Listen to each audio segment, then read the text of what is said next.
Assalamualaikum warahmatullahi wabarakatuh. Selamat datang di channel Wisnu Ardianto.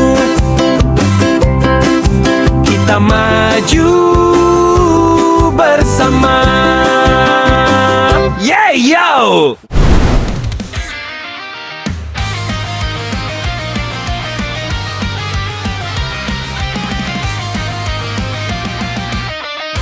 Halo semuanya, kembali lagi di channel Wisnu Ardianto. Di antara deretan anime shonen yang penuh teriakan dan ledakan besar, ada satu judul yang berjalan pelan, sunyi, tapi menyimpan kedalaman yang sering luput dari perhatian. Judul itu adalah Kekaishi.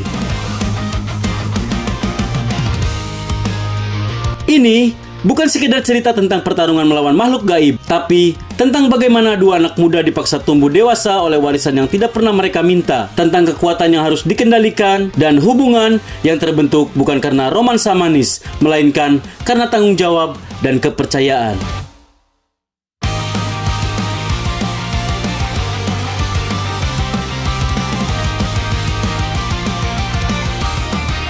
Kekaishi berlatar di Jepang modern, di sebuah sekolah yang tampak biasa bernama Karasumori. Namun, di balik kesehariannya, tempat ini adalah pusat energi spiritual yang sangat kuat, magnet bagi makhluk hidup yang disebut Ayakashi. Setiap malam, Ayakashi datang, tertarik pada kekuatan Karasumori, dan jika dibiarkan, mereka akan menjadi semakin kuat dan berbahaya. Untuk itulah, ada para Kekaishi, pengguna teknik penghalang spiritual yang bertugas memburu dan memurnikan Ayakashi. Dua klan utama yang menjaga Karasumori adalah klan Sumimura dan klan Yukimura, penjaga turun-temurun yang telah menjalankan tugas ini selama ratusan tahun. Yang membuat Kekaishi berbeda dari anime pertarung lain adalah pendekatannya. Pertarungan di sini bukan hanya soal kekuatan fisik, tapi soal ruang, strategi, ukuran, dan posisi. Membuat Kekaishi terlalu besar bisa berbahaya, salah posisi bisa fatal. Setiap pertarungan adalah cerminan kedewasaan penggunanya. Dan di tengah sistem yang penuh tradisi dan tekanan inilah kita bertemu dengan Yoshimori Sumimura dan Tokine Yukimura.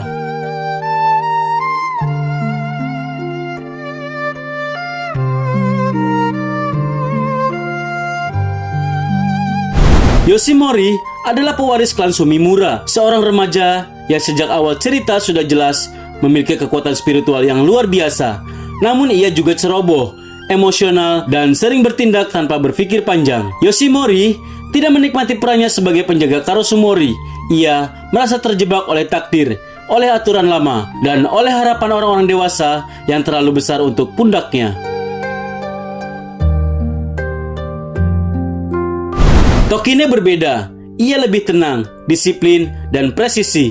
Sebagai pewaris klan Yukimura, Tokine menerima perannya dengan sikap yang jauh lebih matang. Namun, kedewasaan itu bukan tanpa luka. Ia hanya belajar menyimpannya lebih dalam. Hubungan mereka terbentuk sejak kecil, bukan sebagai pasangan romantis, tapi sebagai rekan seperjuangan. Setiap malam, mereka bertarung bersama. Setiap malam, mereka mempertaruhkan nyawa. Dan disitulah tumbuh kepercayaan yang tidak perlu diucapkan.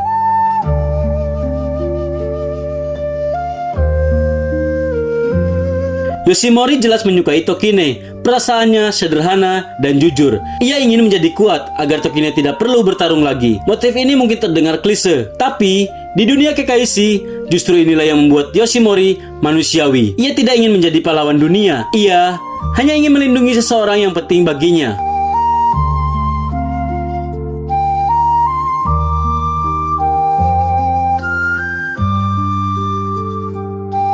Namun di tahap awal, kekuatan Yoshimori justru menjadi masalah. Ia menggunakan energi berlebihan, menciptakan Kekaishi besar tanpa kontrol, dan sering hampir menghancurkan dirinya sendiri. Ia kuat, tapi belum dewasa. Ia menang, tapi tidak stabil. Dalam banyak momen, Tokine lah yang menutup kesalahannya, menyeimbangkan pertarungan, dan menjaga agar Yoshimori tidak kehilangan arah.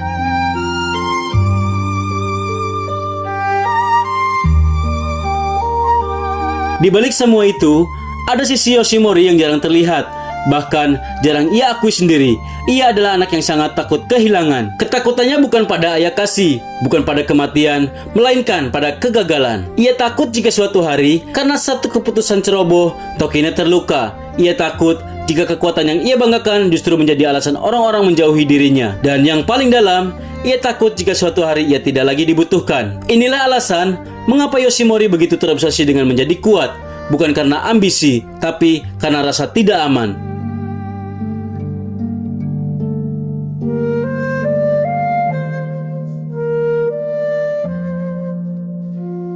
Dalam dunia yang diatur oleh klan, hierarki, dan darah keturunan, Yoshimori merasa satu-satunya cara untuk diakui adalah dengan kekuatan mentah. Ia tidak pandai berbicara, ia tidak pandai memahami emosi, maka ia menumpahkan semuanya lewat kekai, penghalang yang ia bangun setebal mungkin, seolah ingin memisahkan dirinya dari dunia. Ironisnya, kekai adalah simbol paling jujur dari dirinya. Penghalang yang ia ciptakan bukan hanya untuk menahan musuh, tapi juga untuk melindungi hatinya sendiri dari rasa takut, dari rasa tidak cukup, dari dunia yang terus menuntutnya dewasa padahal ia belum siap.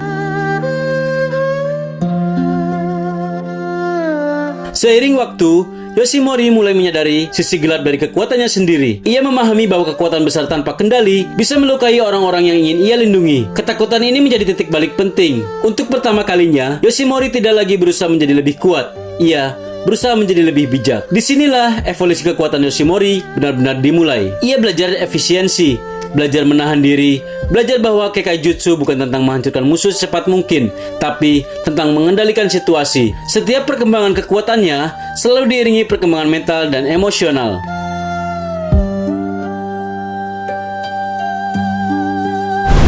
Tokine selalu ada di sana, bukan sebagai guru, bukan sebagai beban, melainkan sebagai jangkar.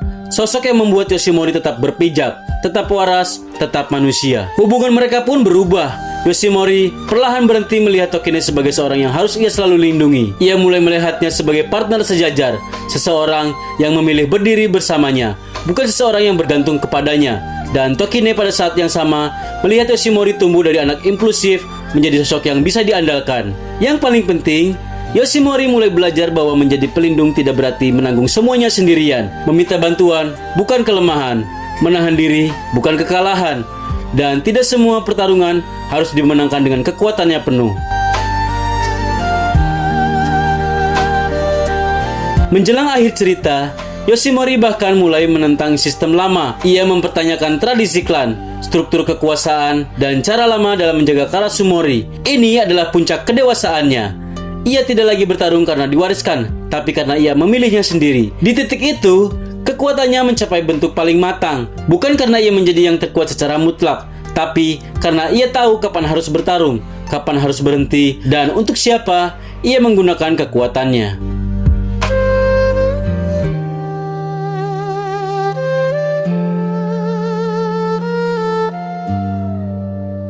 Kekaishi adalah anime tentang hal-hal yang jarang dibahas secara lantang, tentang beban warisan, tentang tumbuh dewasa terlalu cepat, dan tentang hubungan yang tidak dibangun dari kata-kata manis, melainkan dari kepercayaan dan kebersamaan.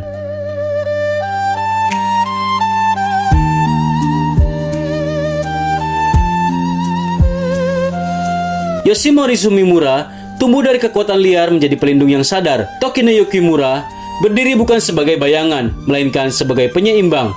Bersama, mereka menunjukkan bahwa kekuatan sejati bukan hanya soal energi spiritual, tapi tentang pilihan kendali dan hubungan yang sehat. Dan mungkin itulah alasan Kekaishi tetap relevan hingga hari ini, karena di balik dunia gaib dan pertarungannya, ia sebenarnya sedang berbicara tentang manusia.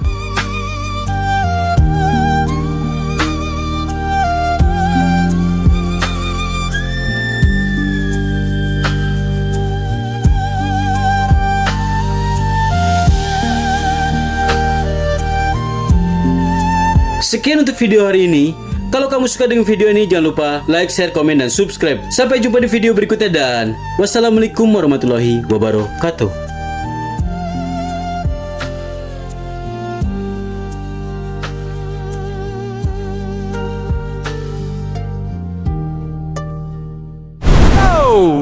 Ayo belajar, ayo jelajah setiap hari, tambah wawasan. Pengetahuan itu seru, tak terbatas waktu. Di channel Wisnu Ardiantu kita maju bersama. Yeah, yo!